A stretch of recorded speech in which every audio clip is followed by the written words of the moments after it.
to have an academic discussion now about education. Mr. Yang, will stay with you. Here in Houston, the school district is facing yet another year of spending cuts. Like schools across the country, the system faces many challenges. One of them, thousands of students are leaving traditional public schools and going to charter schools. You're the most vocal proponent on this stage for charter schools. You have said that Democrats who want to limit them are, quote, just jumping into bed with teachers' unions and doing kids a disservice. Why isn't taxpayer money better spent on fixing traditional public schools? Let me be clear, I am pro-good school. I've got a kid, one of my little boys just started public school last week, and I was not there because I was running for president. So we need to pay teachers more because the data clearly shows that a good teacher is worth his or her weight in gold. We need to lighten up the emphasis on standardized tests, which do not measure anything fundamental about our character or human worth. But here's the big one. The data clearly shows that 65 to 70% of our students' outcomes are determined outside of the school. We're talking about time spent at home with the parents, words read to them when they're young, stress levels in the house, income, type of neighborhood. We're putting money into schools, and educators know this. We're saying you're 100% responsible for educating our kids, but you can only control 30%. They all know this. The answer is to put money directly into the families and neighborhoods to give our kids a chance to learn and our teachers a chance to teach. Mayor Buttigieg, 45 seconds to respond. Step one is appoint a Secretary of Education who actually believes in public education.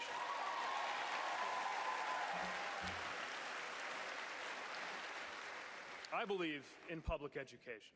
And in order to strengthen it, some things are very complex for preparing for a future where knowledge is at your fingertips, but we got to teach more to do with critical thinking and social and emotional learning. Some of it is extremely simple. We've just got to pay teachers more. And we've got to lift up the teaching profession. I always think of a story from South Bend of friends who hosted exchange students from Japan. They had a student one year who wanted to be a teacher, and they kept in touch with her when she went back to Japan and to college. She took the exam to try to become a teacher in a society that really regards teachers and compensates teachers well. And she came up just short. So you know what she did? Since she was academically good but couldn't quite make the cut to be a teacher, she had a fallback plan. She became a doctor. That is how seriously some countries treat the teaching profession. If we want to get the results that we expect for our children, we have to support and compensate the teaching profession, respect teachers the way we do soldiers, and pay them more like the way we do doctors. Senator Warren, to use Mr. Yang's term, are you just jumping into bed with teachers' unions? You know, I think I'm the only person on the stage who has been a public school teacher. I've wanted to be a public school teacher since I was in second grade. And let's be clear, in all the ways we talk about this, money for public schools should stay in public schools, not go anywhere else. I've already made my commitment. We will have a Secretary of Education who has been a public school teacher. I think this is ultimately about our values. I have proposed a 2-cent wealth tax on the top 0.1% in this country. That would give us enough money to start with our babies by providing universal child care for every baby age 0 to 5, universal pre-K for every 3-year-old and 4-year-old in this country. Thank you, Senator. Raise the wages of every child care worker and preschool teacher in this country. Cancel student loan debt for 95% of the folks who've got it. Thank you, Senator. And strengthen our unions. This is how we build an America that reflects our values, not just where the money comes from with the billionaires and corporate executives. Senator Harris, 45 seconds to respond. My first grade teacher, Mrs. Frances Wilson, God rest her soul, attended my law school graduation. I think most of us would say that we are not where we are without the teachers who believed in us. I have offered in this campaign a proposal to deal with this, which will be the first in the nation federal investment in closing the teacher pay gap, which is $13,500 a year. Because right now in our public schools, our teachers, 94% of them are coming out of their own pocket to help pay for school supplies. And that is wrong.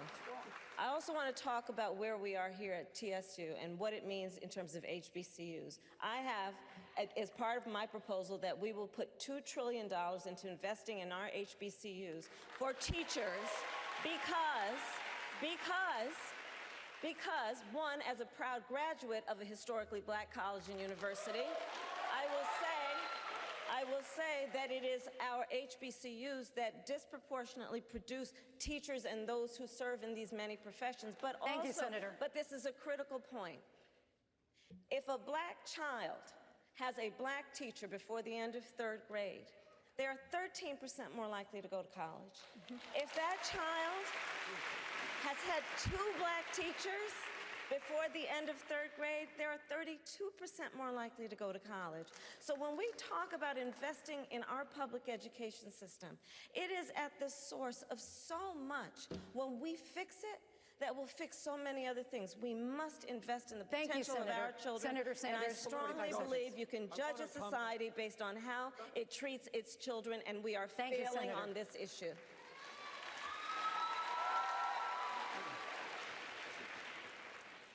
Guess what? You're guessing. All right, here's the answer. We are the wealthiest country in the history of the world, and yet we have the highest child poverty rate of almost any country on earth. We have teachers in this country who are leaving education because they can't work 2 or 3 jobs to support themselves. Which is why, under my legislation, we will move to see that every teacher in America makes at least $60,000 a year. What we will also do is not only have universal pre-K, we will make public colleges and universities and HBCUs debt-free.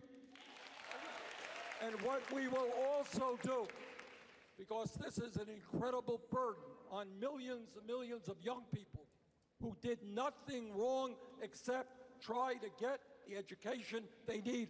We are going to cancel all student debt in this country. Thank you, Senator. And we are going to do that by imposing a tax on Wall Street speculation. Thank you, Senator. Mr. Vice President, I want to come to you and talk to you about inequality in schools and race. In a conversation about how to deal with segregation in schools back in 1975, you told a reporter, "I don't feel responsible for the sins of my father and grandfather. I feel responsible for what the situation is today, for the sins of my own generation, and I'll be damned if I feel responsible to pay for what happened 300 years ago." You said that some 40 years ago. But as you stand here tonight, what responsibility do you think that Americans need to take to repair the legacy of slavery in our country? Well, they have to deal with look, there is institutional segregation in this country. And from the time I got involved, I started dealing with that. Redlining, banks, making sure that we are in a position where, look, we talk about education. I propose that what we take is those very poor schools, the Title I schools, triple the amount of money we spend, from $15 to $45 billion a year. Give every single teacher a raise to the equal raise of getting out the $60,000 level. Number 2, make sure that we bring into the help the teachers deal with the problems that come from home. The problems that come from home, we have 1 school psychologist for every 1,500 kids in America today. It's crazy. The teachers are required. I'm married to a teacher. My deceased wife is a teacher. They have every problem coming to them. We have to make sure that every single child does, in fact, have 3-, 4-, and 5-year-olds go to school, not daycare, school. We bring social workers into homes of parents to help them deal with how to raise their children. It's not that they don't want to help, they don't know quite what to do. Play the radio, make sure the television, make sure you have the record player on at night, the phone, make sure the kids hear words. A kid coming from a very poor school, or a very poor background, will hear 4 million words fewer spoken by the time they get there. There's so much, I'm going to go like the rest of them do, twice over, okay? Because here's the deal. The deal is that we've got this a little backwards. And by the way, in Venezuela, we should be allowing people to come here from Venezuela. I know Maduro. I've confronted Maduro. Number two, you talk about the need to do something in Latin America. I'm the guy that came up with $740 million to see to it those three countries, in fact, change their system so people don't have a chance to leave. You're all acting like we just discovered this yesterday. Thank you, Mr. Vice President. Secretary Castro. Thank you very much. Well, that's quite a lot. You know, I grew up in one of those neighborhoods that folks have talked about, in a neighborhood that was grappling with the legacy of segregation. In fact, in two public school districts that were involved in a 1973 Supreme Court case challenging how Texas financed its schools. And I know that today our schools are segregated because our neighborhoods are segregated. Right. Now, I have an education plan, like a lot of folks up here, that would pay teachers more, that would recruit diverse ranks of teachers, that would invest in our public schools. But I also believe that we have to connect the dots to uplift the quality of life, to invest in housing opportunity, to invest in job opportunity, to invest in community schools that offer resources like parents able to go back and get their GED, and healthcare opportunities, and those things that truly ensure that the entire family can prosper. Those are the types of things that we need to do, in addition to lifting up our public schools. You asked a second ago about charter schools. Look, it is a myth that charter schools are better than public schools. They're not. And so, thank you, Secretary. While I'm not categorically against charter schools, I would require more transparency and accountability from them than is required right now. Senator Booker, coming to you now. It was 65 years ago this year that the Supreme Court outlawed racial segregation in public schools.